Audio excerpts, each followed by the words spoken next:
Господи Исусе Христе, Сине Божий, помилуй меня грешного.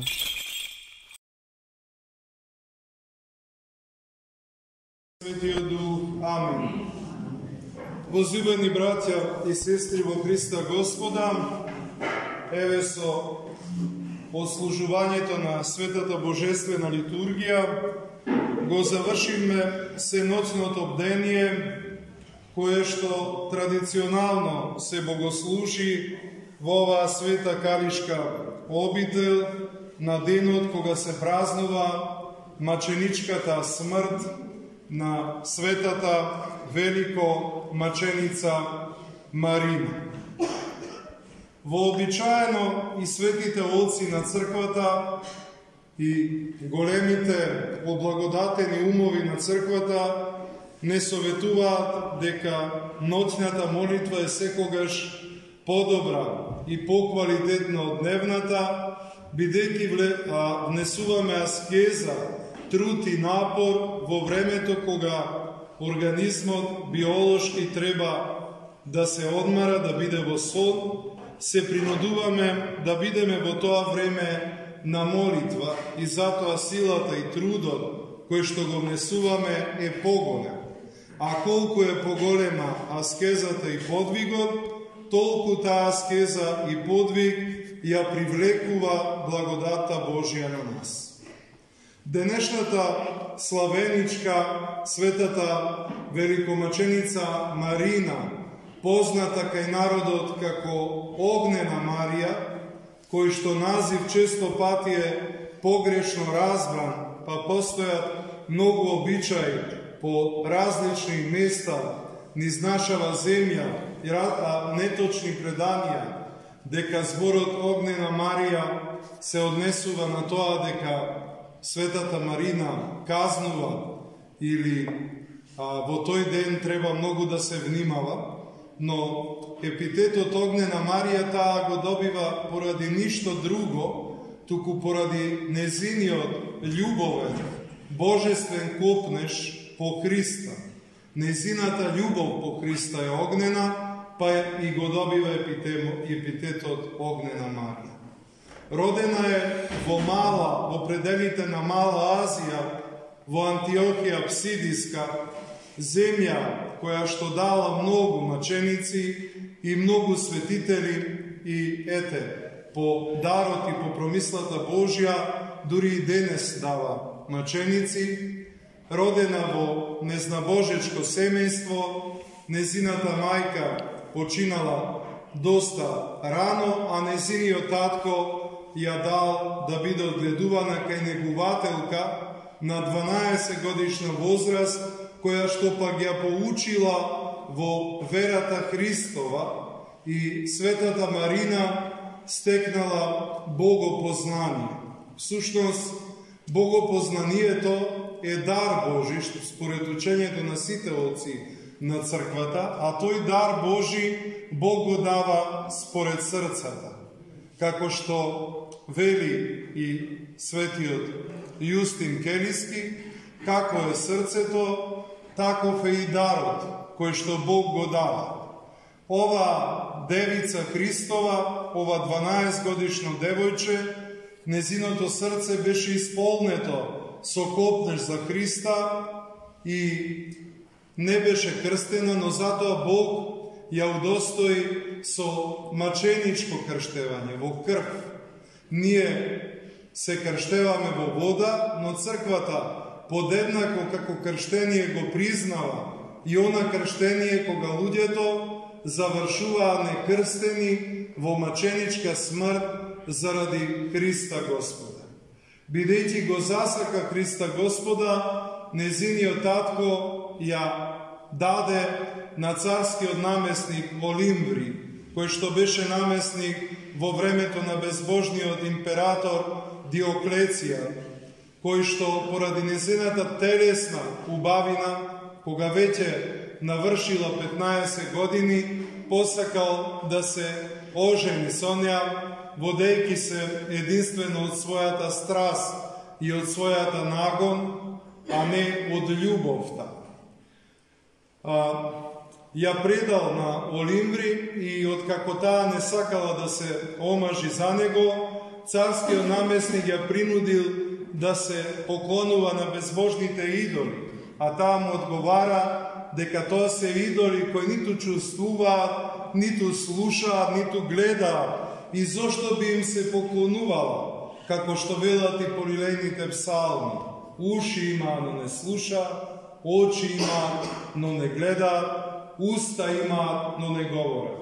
Поради тоа со железо била биена и биле нанесени големи рани, била фрлена во затвор, каде што го помолила Господа Христа, кој ги исцелил сите незини рани, а келијата во која што била затворена се исполнила со нетварната Божја енергија. И така светата маченичка го молела Христа во тие моменти да биде крстена во вода.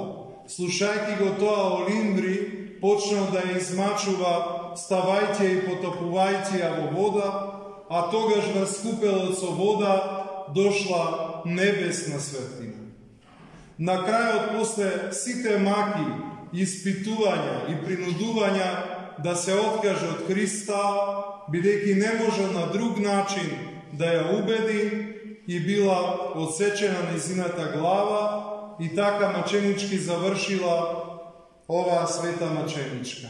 Незините мошти се чуваат и во манастирот во Ватопед, и во еден манастир во соседна Албанија, на Ридот, над Рид, кој што се наоѓа над Охридското езеро. Имено од житието на Света Марина, на што може да се поучиме? На неколку работи. Најнапред на таа работа што ја потенцирав, дека богопознанието е дар Божи кој се дава според подготвеноста на срцето човечко да го прими. Втората работа која што треба да ја издвоиме е храброста на една млада девојка да пострада за Христа, да не се откаже за Христа. Замислите да ја споделим, да ја споредиме светата великомаченица Марина и денешната 15-годишна популација која ги полни дискотеките по градовите, еве и во Струга, и која што е научена на целосен хедонизам и конформизам.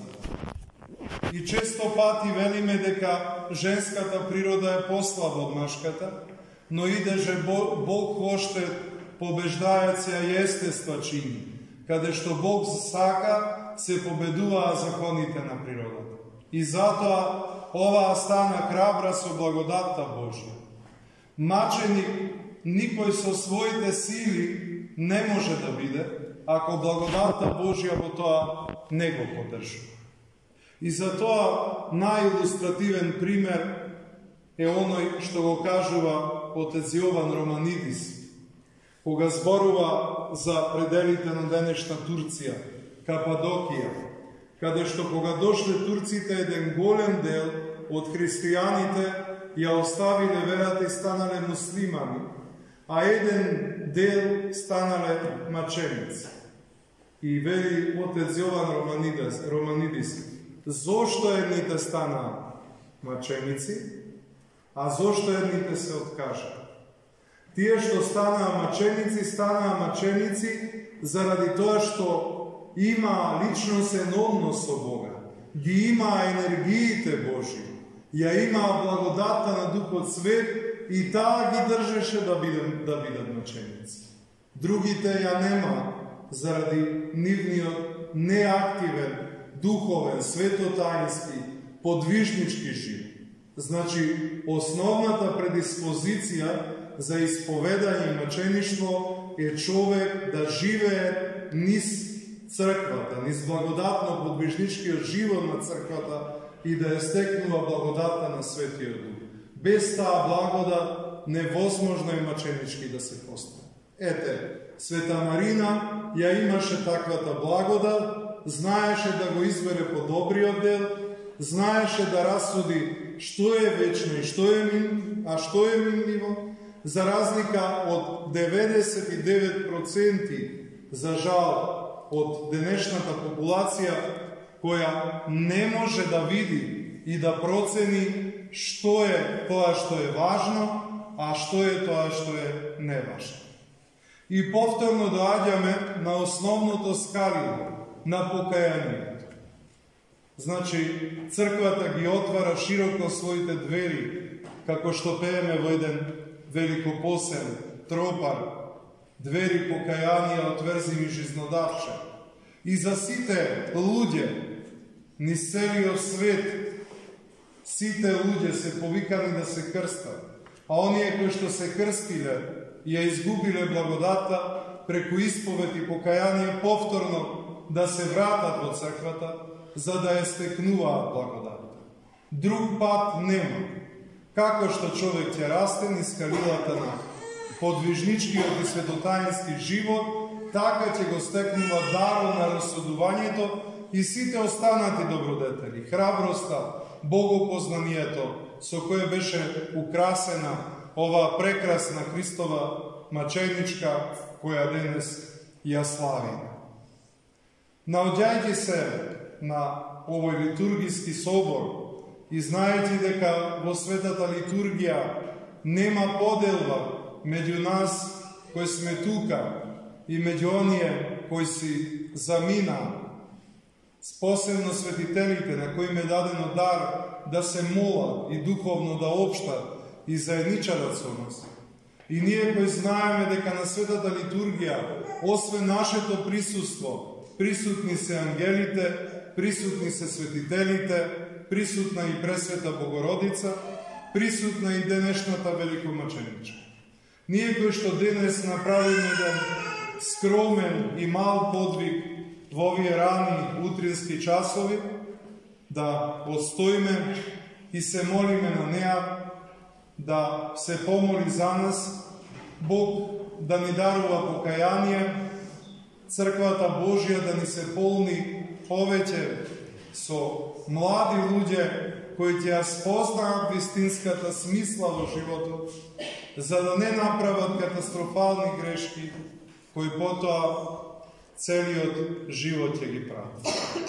Овде е местото на покаянието и таа маченица нека се моли за сите нас, за сиот православен род, за сите христијани, Бог да ни дарува покаяние и исцеление на мноштвото душевни, духовни, физички болести.